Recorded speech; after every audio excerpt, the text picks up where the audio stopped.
will praise you, O Lord of my heart. I will tell of your wonders on earth. I'll be glad and rejoice in your life. Sing praise to your name, O Most High. We're taking a bit of a gap in our, a break in our series in 1st and 2nd Corinthians, and we are focusing on our theme for the year.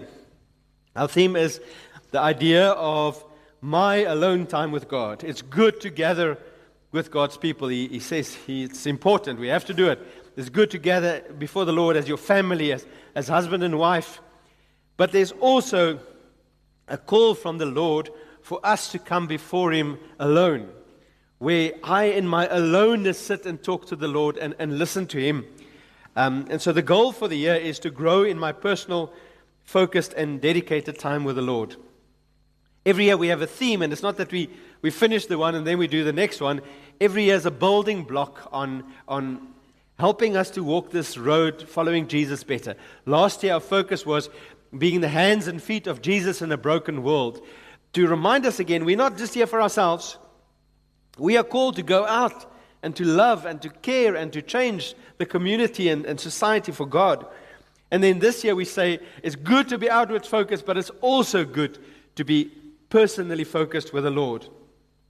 And so what we are doing this week, and we did it last week, is that we are looking at the book of Psalms as a wonderful resource to guide my prayer life. I'm often in a situation where I'm struggling, but I don't even know what to pray. I don't even know what to ask for. I don't even know what the good is that I need to fix the situation. And then Psalms don't only produce the framework, but often the words that I speak to God. Last week the theme was, what do I pray when evil seems to win? What do I pray if I'm in a world, whether on the large scale or on a personal scale, I'm suffering because of the actions of evildoers that just seem to flourish?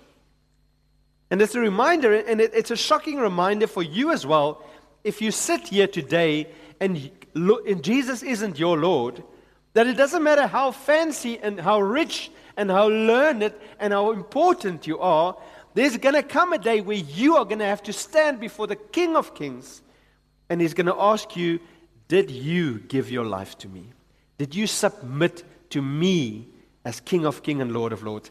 At that moment, you can't take out your checkbook or show your degrees or the companies that I've created, or Lord, look how important people thought I were. It's going to mean nothing. And the good news in that is that those who do evil will not enter the kingdom of God. We will not face them in eternity. Eternity will be good. It will be good. It will be constantly good. But like I said, so it's a encouragement to persevere when you are struggling, but it's a wake-up call if you're on the wrong side. Make right with God. This week, we asked the question, what do I pray when I'm stuck in the mud and sinking? I don't know about you. I think there's like a line in the ages of people where there would be a generation that watched Western movies, cowboy movies, and then I don't think the modern generation would really watch many cowboy movies. But in the cowboy movies, there were two great enemies. The one were the Red Indians, which we now know to call Native Americans, and the second great enemy was quicksand. You would be happily riding along on your horse, and the next moment you're in sand and you're sinking and you can't get out of it. I'm going to show you a clip from a movie, not a clip, a picture, and I think it's going to also give away your age, but I want to tell me if you know what movie this is from.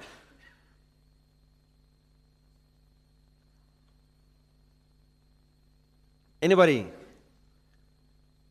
Laat us on. Never-ending story. I'm sure you watched it in Dutch and in the Netherlands, so yes. Okay. Never-ending story. This was if you grew up in the 80s and 90s, this was a movie that might have caused you lots of trauma. This moment is where Atreyu, horse Artax, is sinking in the swamp of sadness. And they said it's one of the trauma moments for 80s kids in the movies. But the thing is, it's not just movies. It's not just in the movies where we experienced the feeling of being stuck in the mud and sinking. Have you ever been there? Are you there at the moment? It's very telling that when Jesus tells the parable of the rock versus the house built on the sand, that he doesn't say if trouble comes, if the storm comes. He says when the storm comes. And so it's the same thing for us in life. I don't think there's anyone who goes through life and never gets stuck in the mud. Never get to that point where they feel sinking. And there are many names for it. There are many forms of it. It could be depression. It could be despair. It could be grief. It could be hopelessness. It could be sadness. In the Never Ending Story movie, the line that the narrator says is that everyone knew that whoever let the sadness overtake him would sink into the swamp. So it's this place where my feelings, the struggles overtake and I start sinking. Now, if we look at the thing, the mud, the depression, the grief, we must understand that there are many things that can cause me to feel that. Different paths lead to the same destination. In biblical counseling, we talk about you are faced with a presenting problem. The presenting problem is depression. The presenting problem is anger. But you've got to go figure out what the cause of that problem is so that you can deal with it. I'm going to make a statement now. I'm going to explain what I mean by it. You can't treat depression. And I'm going to explain what I mean. In the same way that if I get to the doctor and my arm is broken so that it stands zigzag like that, and I've got like a clot of blood here hanging under my arm, and I get to the doctor and I say, I have a lot of pain. And he goes, don't worry, I've got a pill for that. I've got a pill, a pain pill. Now, does it take away the pain? Yes, it takes away the pain. And you go home and you live happily ever after. No. I shared in Afrikaans that I, a while back, suffered from kidney stones. That is not a pleasant thing to experience. And it got to a point where I just couldn't take it anymore, and they pumped morphine into me. It was just this immediate moment of, oh, thank you. Oh, that feels so much better. Did it solve my problem? No. And in the same way that this presenting problem, the pain, we can mask it. We can help you with the feelings in the moment, but we need to get to the source that is causing the problem and deal with the source of the thing that is causing your depression. And that could be many things. It could be physical. It could be a brain tumor. It could be thyroid problems. There are many things, physical things, that cause depression. But more often than not, it's not that. It is spiritual problems. It is social problems. It's things I haven't dealt with properly. It's sins that I'm not dealing with. So the job of a biblical counselor is to say, yes, I see you are suffering with depression. It's not something you can just wish away or snap your fingers or pull yourself out of it, but we need to find out what the cause is.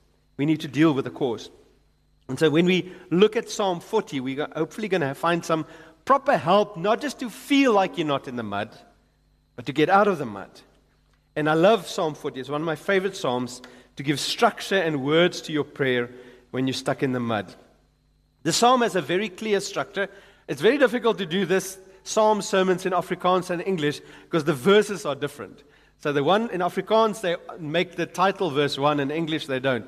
So if I miss a verse somewhere, I apologize, a verse number somewhere. But what we have in Psalm 30 is verse 1 to 3 is a grateful testimony of the Lord's deliverance. So he's talking about a time I was stuck in the mud and the Lord pulled me out. That leads to a reflection on the Lord's goodness. So it makes him think and see things differently. And then we get to a prayer for deliverance. And so a lot of people are troubled by this and they say, that doesn't make sense. And some clever women say, I think it's two psalms that are squished together. How can you be delivered and still pray for deliverance? But we're going to see at the end, the Holy Spirit knew what he was doing when he did it this way. So please open your Bibles to Psalm 40. The letters on the screen is going to be very small, intentionally small, so that you have to use your own Bible, because I want you to sit with your own Bible. That's what you need to do in your quiet time with the Lord, to have Psalm 40 in front of you, to make notes, to reference when you sit with it yourself. So please open your own Bible at Psalm 40, and before we read, let's just pray. Lord, I want to pray today and ask that you will help. Lord, I want to come on behalf of those who are stuck in the mud and sinking, and cry out with them, Lord, please deliver. Please bring help. Please bring your solutions. But Lord, thank you also for the psalm that not only guides us to find help, but also helps us to deal with the situation and to understand the situation better. So Lord, speak to us today in a way that you change us from the inside out. We pray this all in Jesus' name. Amen. We read there in verse 1 to 3, where it says, to the choir master, Psalm of David, I waited patiently for the Lord. He inclined to me and heard my cry. He drew me up from the pit of destruction, out of the miry bog, and set my feet upon a rock, making my steps secure. If we had lots of time, we could look how that rock is Jesus. He put a new song in my mouth, a song of praise to our God. Many will see and fear and put their trust in the Lord. So King David recalls a time when he was stuck in the mud and he was sinking. And right here at the beginning, there's a very important lesson where he says, I waited patiently for the Lord. The Hebrew is, because sometimes if you're an Afrikaans Bible, yours might just say, I waited for the Lord. But that's not what the Hebrew says. The Hebrew has the word wait twice, in the infinitive form and the perfect form. And it's like an intensifying of, I waited and waited and waited and waited. I patiently waited for the Lord. Prayer is not a vending machine. Don't know if you've ever used vending machines. The idea is you throw your money in, you check, I want number A12, and you press A12 over here, and then the chocolate from A12 falls at the bottom, and you take it. And what do you do if you put your money in, and you press A12 and nothing happens? You kick the machine, obviously. Yeah. You ignore that sign that says, please don't harm our machines. The sad thing is some people think of prayer like that. Lord, I told you what I want, I've asked for it, where is it? Where is it? David says, I called out, but I waited patiently. Prayer is a call to God in the midst of waiting patiently. Psalm 27 verse 14 says so beautifully, wait for the Lord. Be strong and let your heart take courage. Wait for the Lord. It's like a little sandwich. How do we wait? By standing strong. By taking courage that He will intervene in the best time. Now, why is waiting so hard? Why is it so difficult for us when we are in the mud and we are struggling? Why is it so hard for us to wait? Because we've been conditioned to believe what feels bad is bad. Everything that feels unpleasant is not good and it must be avoided. Everything that affects me unpleasantly can't be good for me, so therefore I must pray it away. God must take it away. Even more, some are misled to think that God shows His love to me by it always going well with me. And so if it's not going well with me, it must either mean I'm not asking correctly or He doesn't love me. But that's just not true. God wants us to wait because He wants to teach us to wrestle in prayer. The thing is, in that mud, we learn lessons that we're never going to learn if we're not in the mud. We're going to see God in a way that we never see Him in times when it goes well. We learn to grow and mature and persevere and have hope and faith that we can never learn if we're not in the mud. The next lesson is that He says, what am I waiting for? I'm waiting for the Lord. So He's stuck in the mud, but He doesn't wait for the clay to go away.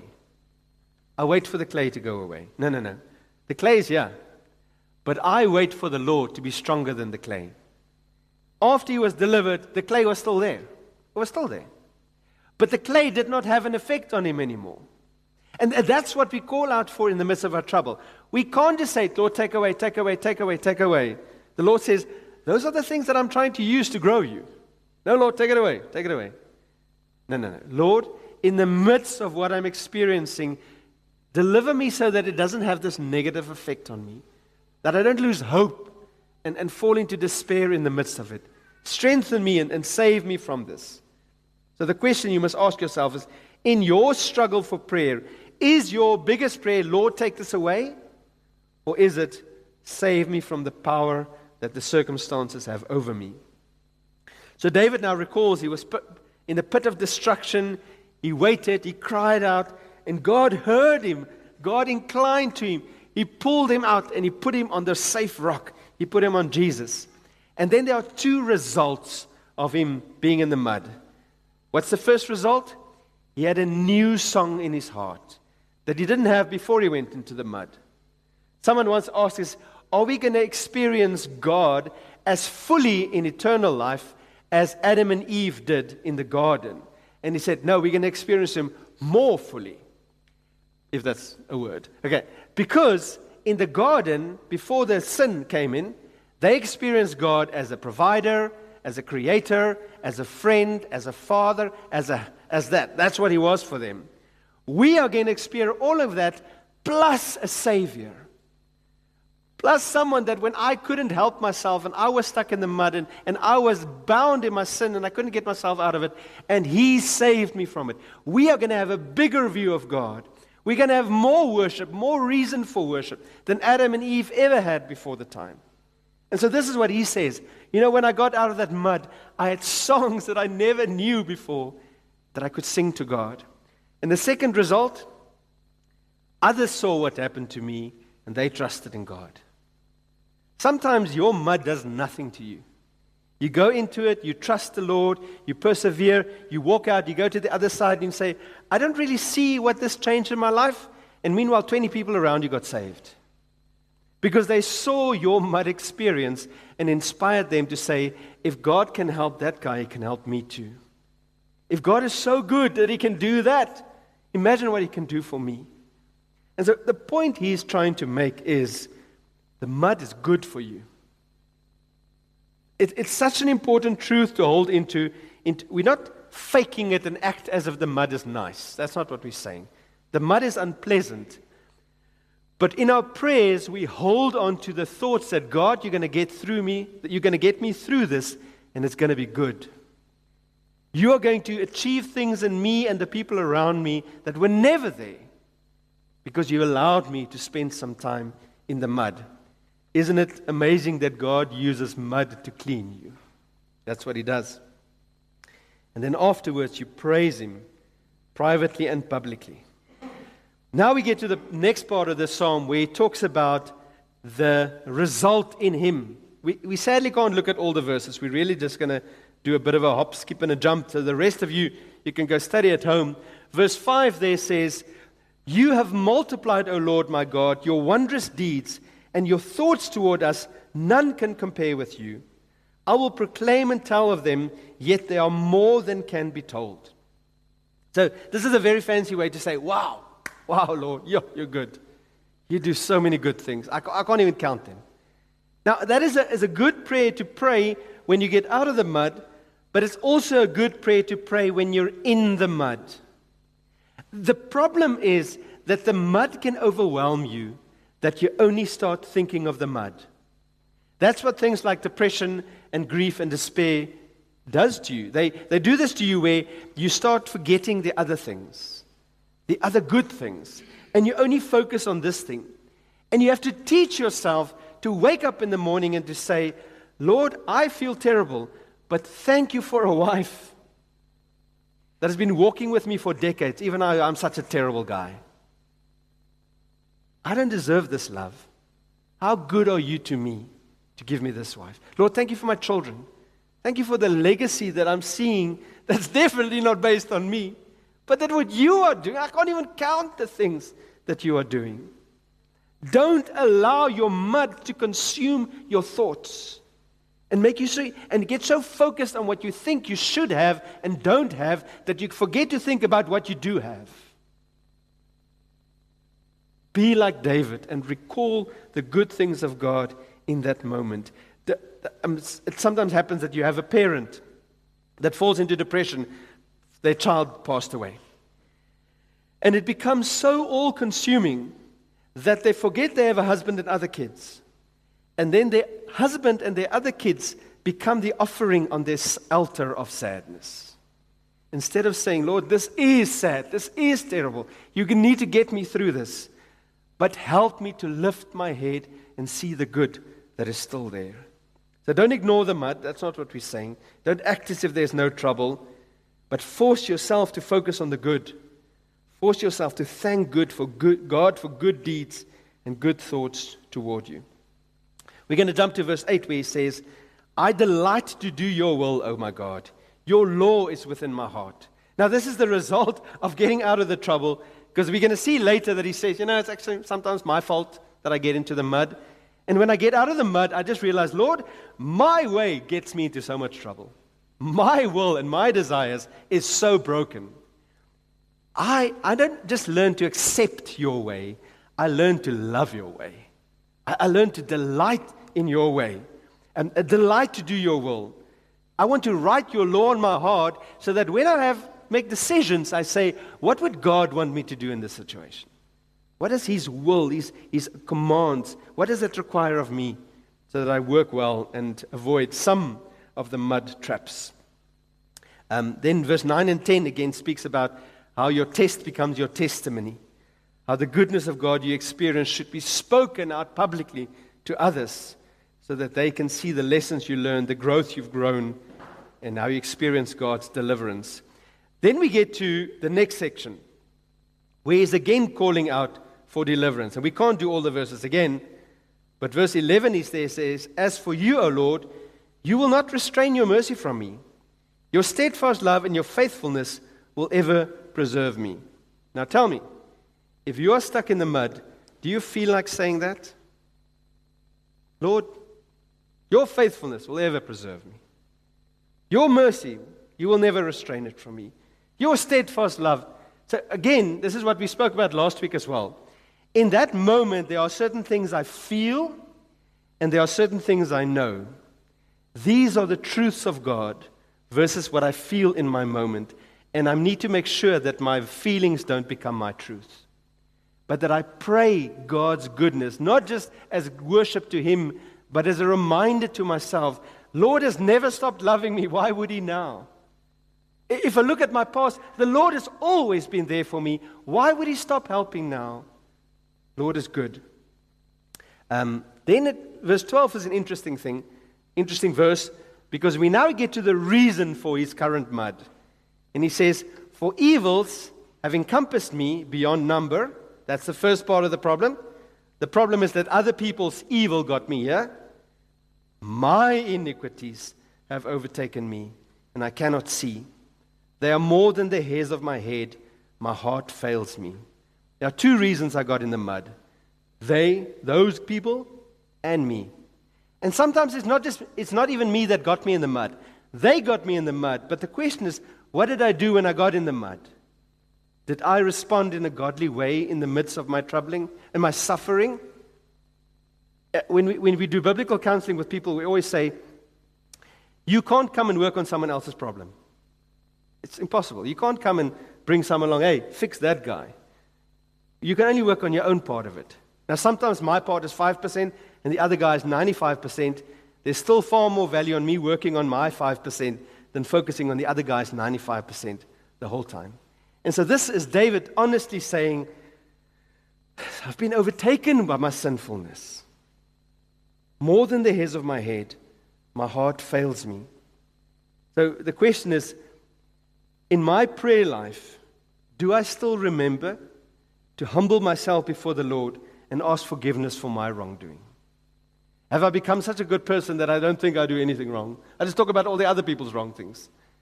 Or do I come humbly before the Lord and say, Lord, I'm in a difficult place, and it's not primarily my doing. I didn't do the things that got me here, but I'm not staying well here. I'm not dealing well with my time in the mud. I'm having thoughts and words, and I lash out to other people. Lord, forgive me. Please forgive me and help me to deal with me and my issues while I'm here as well. And then he calls out in verse 13, 14, 15, and he calls out, he says, deliver me. Let those who do wrong, let them suffer, and those who are your people, let those who seek you, verse 16. May all who seek you rejoice and be glad in you. May those who love your salvation say continually, great is the Lord. And then he gets to verse 17. As for me, I am poor and needy, but the Lord takes thought for me. You are my help and my deliverer. Do not delay, oh my God. Now there's a beautiful verse to memorize, to put words to your prayer. You were high-flying. You were such a living the life, doing your own thing, and not caring about how I live, and you got stuck in the mud, and you realized, no, actually I'm poor and needy. I wasn't as fancy as I thought I was.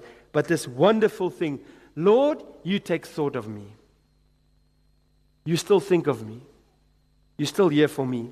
You are my help and my deliverer. And I will wait patiently, but Lord, do not delay. This is not fun. Please intervene. Now, what we said in the beginning is that a lot of people have a problem with the structure because he says, I've been saved and look how great God is. Oh, Lord, please help me. And they say, but that can't be. And I'm going, of course, that is how life works. You never get pulled out of the mud, never to fall in again. There's going to be a last mud before you go to be with the Lord. Praise Him for that. But in this world, we get saved out of the mud, and God is good, and then you get stuck in other mud. And you call out again, and He delivers you, and you learn new lessons. And for a while, it's good, and you praise God, and you learn lessons, and other people see, and then you fell stuck in the mud again. That's life. And the problem is, some part of the church has become wonky in that, where someone comes and they give testimony, and they say, the Lord has delivered me from my back pain. I suffered for so many years. I'm standing here today. I don't have any pain. And it's not a lie. And then 2 months later, the back pain comes back. What do you do then? I can't tell the church. They're going to think that I wasn't really saved or really helped. I'm going to have to suffer this one alone. We fall in the mud again. And so in the moment, you can come and say, the Lord has delivered me from my pain. Whether it will be forever, I don't know. But I know I'm praising Him for now. I know now is good. I know there's a reason why He saw that I couldn't take it anymore. And He helped me out of it. I don't know what the future holds. I don't know what new lessons He wants to teach me. I don't know what other mud pits I'm going to fall into. But I will continue believing He is good because He was good there, and He was good there in the past, and He was good there in the past, and He will forever be good to me because He is my God. And so don't fall into that trap where if you fall and you're up and you fall again that you get, oh, what now? It's the new thing. It's the next thing. You're stuck in the mud again and you call out again. And what you will see is that the lessons you learned last time will help you to spend better time in the mud this time. But there might be something new that the Lord wants to work on you now. The thing is, do not give up hope. Our Lord is good. Our Lord knows what He is doing. So we're going to pray now. And I would encourage you, if you are stuck in mud yourself, go sit with Psalm 40 for yourself and pray through it at home. But let's pray together.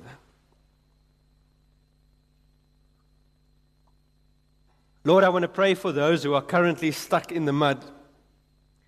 Whether it's the mud of depression, of despair, of grief, of cluelessness about what's going on in life, about fear for other people, about fear for themselves, about financial fears, about emotional fears, about physical health issues.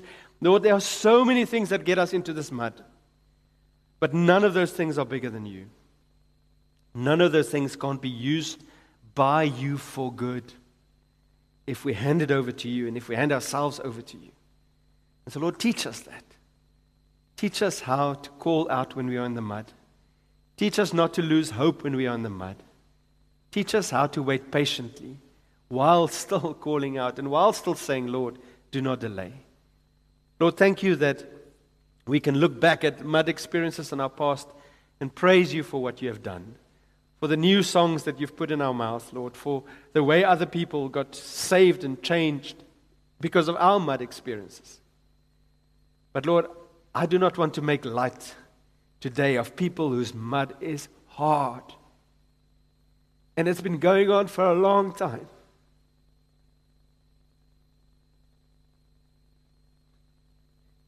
Your mercies are new every morning. Your faithfulness lasts forever. Your loving kindness will not leave us. Lord, help us to hold on to truth when our feelings disagree with the truth. Lord, help us to hold on to you when nothing else makes sense anymore. Thank you that you are the one that delivers us from the mud. As for me, I am poor and needy, but the Lord takes thought for me. You are my help and my deliverer. Do not delay, oh my God. We pray this all in Jesus' name. Amen. I will praise you, O Lord of my heart. I will tell of your wonders on earth. I'll be glad and rejoice in your life. Sing praise to your name, O Most High.